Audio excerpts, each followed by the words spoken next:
الحمد لله والصلاة والسلام على رسول الله وعلى آله وصحبه ومن والاه ثم أما بعد.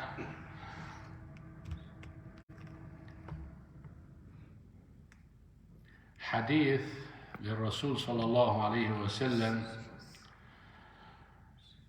في انقطاع العمل بعد الموت إلا من ثلاث. الغالب يسيء فهم ولد صالح يدعو له، ويعتقد أن كل عمل هذا الولد الصالح أوتوماتيكيا يصل إلى أمه وأبيه. هذا أول سوء فهم. ثانيا، كثير من الناس يعتقد أن الصيام والصدقات والصلوات وما شابه والذبح يعني أفضل من الدعاء.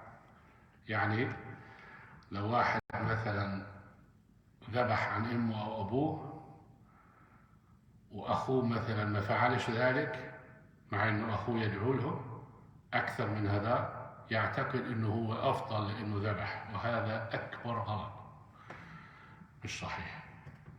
الدعاء أفضل.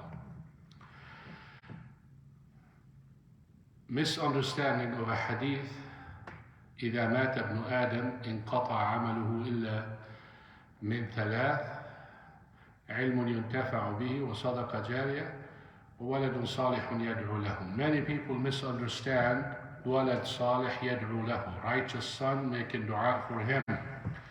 And the misunderstanding is, some people think that if you have a righteous son that you have nothing to do with. Whatever he does, you get the same thing because he's your son. And that is wrong. ولد صالح يدعو له. من أين أتى هذا الولد الصلاح؟ إن كان الأم أو الأب هم السبب في ذلك فنعم يصل كل شيء، وإلا لا يصل. الرسول صلى الله عليه وسلم قال: من دعا إلى هدى فله مثل أجر من يعمل من غير أن ينقص ذلك من أجورهم أو أعمالهم. Anyone who shows someone something good, he will get the same hasanat like the person who is doing the good that I showed him, and they will get their reward too. But it's because I showed them.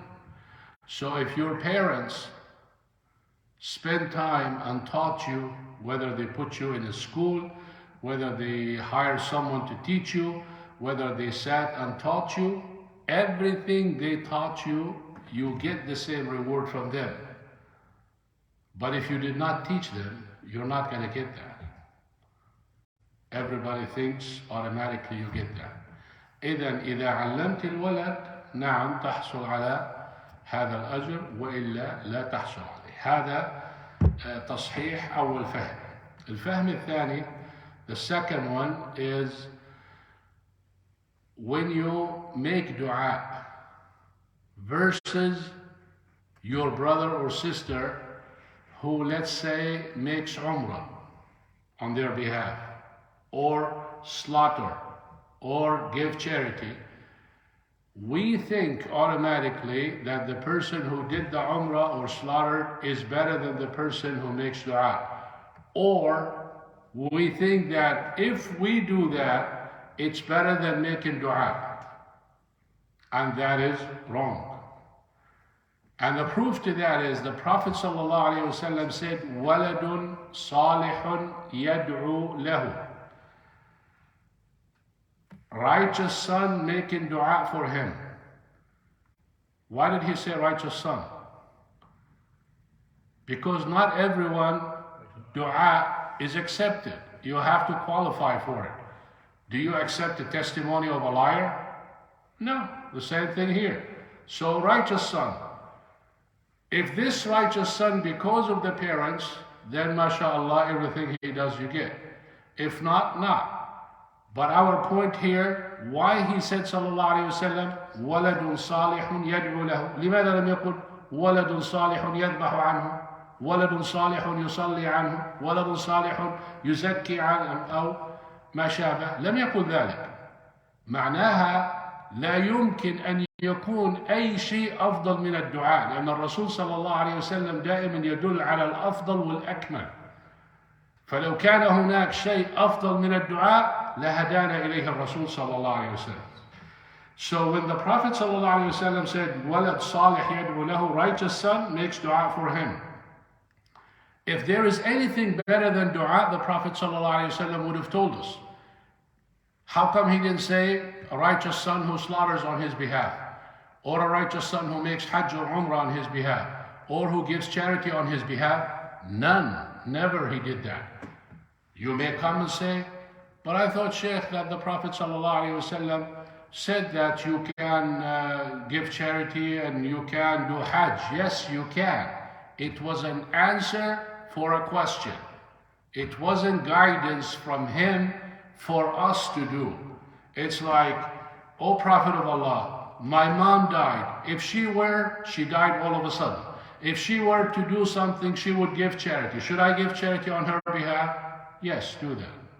Did he say after that, and any person who gives charity on his mom and his dad? No, nothing.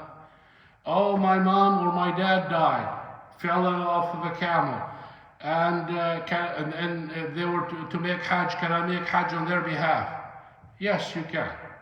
But he never, sallallahu alaihi wasallam, came and said, righteous son who makes hajj on his behalf. So we conclude that dua is number one thing, benefits parents when you make it.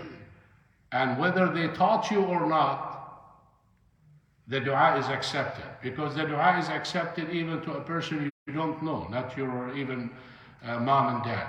So I hope that this makes it clear for you that you focus making dua on behalf of your mom and dad a lot more than righteous deeds. Righteous deeds are good, but they are not better than the dua. So if you want to slaughter, if you want to do that, that's fine, do it.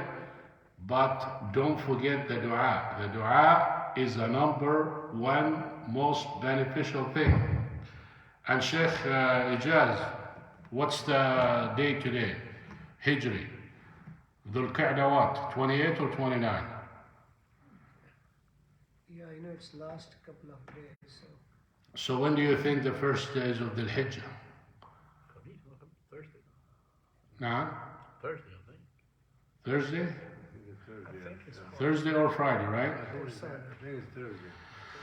Tayyib, make sure you prepare yourself. Roll up your sleeves. I know you have short sleeves, but still you can roll it. Inshallah. We'll give you a healthy lecture, inshallah, on that, the virtue of 10 days of the Hijjah, but I'm going to give you something quick. Better cut your hair and clip your nails and do everything referring to that if you're planning to make udhiyah. So don't come and say, I forgot and I didn't know. Cut your hair, clip your nails, because you cannot do that until you slaughter. جزاكم الله خيرا سبحانك اللهم وبحمدك أشهد أن لا إله إلا أنت أستغفرك وأتوب إليك.